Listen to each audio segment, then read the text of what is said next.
It's Friday, October 12th, 2018. The year's almost over. But we still got football to play in Canada. We're getting into the home stretch here. Most teams got 4 games, some teams got 3. But we're getting down into the home stretch. People are making those playoff pushes. The West is dominant. The East has 2 lousy teams in Montreal and Toronto. Everybody in the West still has some kind of a chance of making the playoffs. They're going to fight. Edmonton's going to fight. Boston, British Columbia's going to fight. Well, what, you think they're going to give up? Why do they even tell us they're going to fight? We know they're going to fight. They want to go to the playoffs. It's not like they're going to... I'd really like to go home at the end of the year. This was a total waste of my time. But first, I want to talk a little bit about Johnny Manziel because he's not going to be playing this week. And he played pretty well last week. Now, the team lost to Calgary 12-6. Calgary is the best team in the CFL. They were playing in Montreal, but Manziel played pretty well. Now, he did throw 3 picks, but then again, so did Bo Levi Mitchell, and so did Mike Riley and all these other people. A lot of people were throwing 3 picks last week. So Bo Levi Mitchell, who is a very good quarterback, threw 3 picks. I really think Manziel at 18 for 29, 250 yards, no touchdowns and a pick, 3 picks, rushed the ball 5 times for 18 yards. The previous week he did really well as well. I think Manziel's starting to get it. And he's learning at an accelerated rate because he has to. He is a very good football player, and he is starting to come around in the CFL. I think that he has got a very high ceiling, and those last games that he plays are going to be exciting to watch because I think Manziel's going up against the best defense basically in the CFL in Calgary, and they were only able to put up 6 points, but then again Calgary only put up 12, so Montreal's defense was more than a match also for Calgary. Manziel, it's been kind of this weird year. He started out with the Hamilton Ticats. He didn't get to play there. Because they had a guy in Masoli who was very good, who is a very good CFL quarterback, so he couldn't get on the field. Then he ends up over in Toronto, he starts in Toronto. No, he starts in Hamilton, and then he goes to Montreal. And in Montreal, of course, he's still got to learn their system. But Montreal announces this whole thing of, well, he's going to start first, and he didn't because, of course, the coaching staff, Sherman, is not just going to throw in a guy who doesn't know the playbook yet. And especially a guy who is as inexperienced in the CFL as Manziel. So we had to wait. And then when he finally did get it, 4 picks in his first game. He looked terrible, but it's his first game. And then he played better in the second game and he got hurt. He got the concussion. Then he missed a game. And then because Pipkin was playing so well, they kept in Pipkin, which Manziel had to kind of just swallow his pride again and just kind of sit on the bench, be a good teammate, bide his time. And he had to wait for the winning streak to be over in Montreal, and then they put Manziel back in. And then the previous week, he threw 2 touchdown passes. So Manziel's still looking for his first win as a starting QB in the CFL, but he's improving. I think he's improving. I think he's starting to get it. This guy has one more year after this, and next year could be special for him and Montreal. So every game, that's what you want to see from a player like that, is every week he improves, and he's doing it. So now we're going to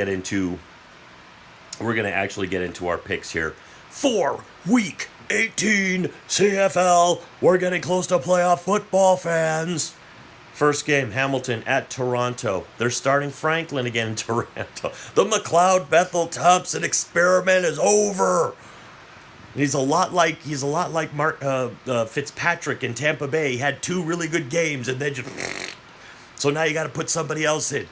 Enter Franklin, who played a couple of good games in this season and then played badly. So now we'll get to see if he plays a couple more good games.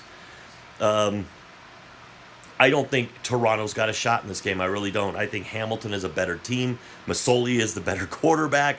I know it's in Toronto, but I'm going to still take Hamilton. My gut's actually telling me take Toronto, but I'm going to go against my gut because it hasn't eaten yet, so it's probably wrong. So I'm going to go with Hamilton to win this game. They're getting 9 points. I don't think it'll be that big of a blowout, but I will take Hamilton in this game. The next game is Saskatchewan at Winnipeg.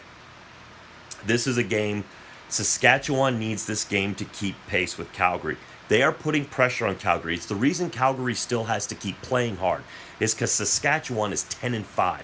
They got 20 points. They're only 4 points back of Calgary. Now they have 3 more losses than Calgary, which hurts because Calgary's not losing a lot of games. But Saskatchewan is playing really good football right now. Ever since they got Caleros back, they have been playing so good. Winnipeg really needs this game. I just don't know if Winnipeg's got enough. Now, they put up, I think, a 40-burger against Ottawa in Ottawa. So it's not like they can't put up a lot of points and win a game. This is in Winnipeg. And Winnipeg needs this game more than Saskatchewan. But Saskatchewan needs the game if they're going to keep pressure on Calgary.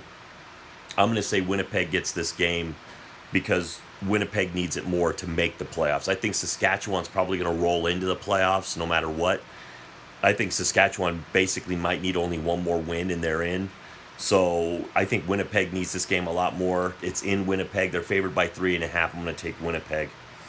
Ottawa at Edmonton. Ottawa's first place in their division in that very pathetic East Division where Hamilton's 7-7, and then you got the Argos and the Alouettes that are just, their seasons are all, they're just done. If they make the playoffs, it'll be a miracle, but weird things have happened. Edmonton needs this game bad. Riley played terrible last week. He threw 3 picks. He rushed for like 50-some yards, but he did not play good football last week. And in fact, I think his game last week, I'll just pull that up real quick. He was 13 of 27 for 222 yards and 3 picks. So he played terrible. This was not a good game for him. Probably his worst game. Now, he doesn't have a lot of his weapons. A lot of his weapons are hurt. Some of his best wide receivers are out. Ottawa's basically still got the full complement of players, but which Harris will show up, which, you just have to start figuring. It's like what of their, the thing that always drives me nuts about Ottawa, and I've said it, I think, every week, it's which Harris and which Powell are going to show up to this game. Harris is too inconsistent for me. Powell is too inconsistent for me. If Powell is supposed to be one of the elite running backs in this league, he needs to play better all the time. He has way too many games where he gets way too few yards on a lot of carries. And then Harris sometimes doesn't always look like, he doesn't always look like the quarterback that he should be in every game. He's a little bit too inconsistent for me as well. But I listened to an interview with Mike Riley. I think Riley is going to have a good game. This is in Edmonton. Edmonton needs this game badly. They're last place in the West. They need this game way more than Ottawa does. Way more. And Riley is the best quarterback, and he's not going to have 2 bad games. He's not going to have 2 bad games in a row. He's just not. He's too good a player. I know a lot of his weapons are hurt, but I think they will figure out a way to win this game. Edmonton will pull this one out. And then you got BC at Calgary.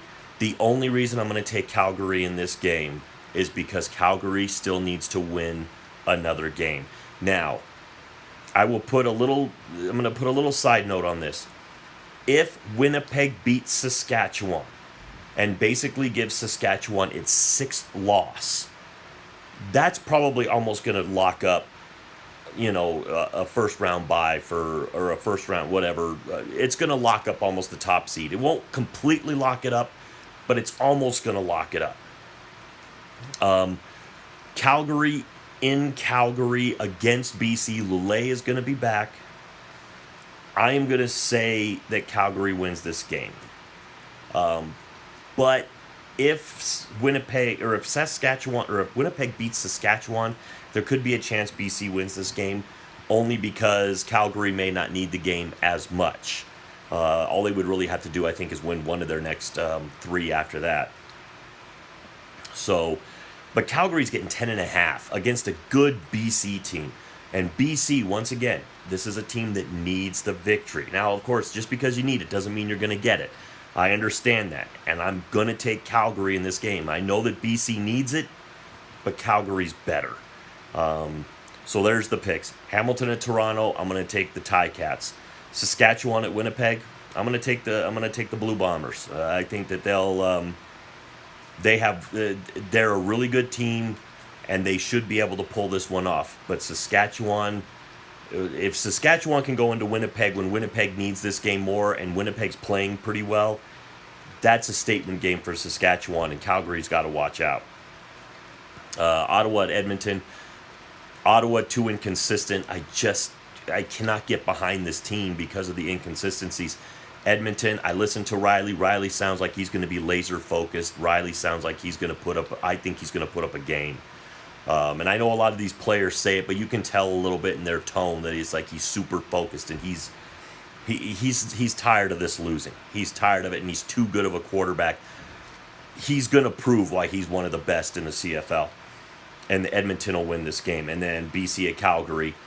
The only way I say BC really has a chance is if Winnipeg beats Saskatchewan, which I think they will, and Calgary can kind of relax a little bit knowing that they really only got to get one more game to really lock up, I think, the number one seed, having the best record in the CFL for this year. So, but I still think Calgary's probably going to win. I think I'd put 99% chance. Even if Winnipeg wins, I'd probably give it a 95% chance. Calgary's just too good. And BC's got to go to their house. And that defense in Calgary is a beast. And Lele is coming off the injury. He was out last week and he's back now. So I'm going to take Calgary. So Hamilton, Winnipeg, Edmonton, Calgary. 3 home teams and a road dog. Well, actually, they're not a dog. They're favored by 9 points in Toronto. So Toronto starting a lot of new players today, too. So not only Franklin, but I think they're Duron Carter and they're starting a bunch of new guys. So it's obviously, and Trestman says it's not experimentation. Whatever. You got to try to find some lineup that can win football games. You're the defending Grey Cup champs, and you're not even going to make the playoffs. That's not good. What'd you think about those picks down in the comments below? Oh, last week I did go 3-1, and I think I'm going to look real quick at my thing. I'm up to 29-16, so we'll see if we can't keep the ball rolling here, because I've almost doubled as many wins as I got losses, which would make me happy. It's like I'm picking at a decent clip. Not bad for somebody who doesn't know a whole lot about the CFL yet. So let me know what you think down in the comments below. With all that being said, to the troops, past, present, and future, thanks for the freedom.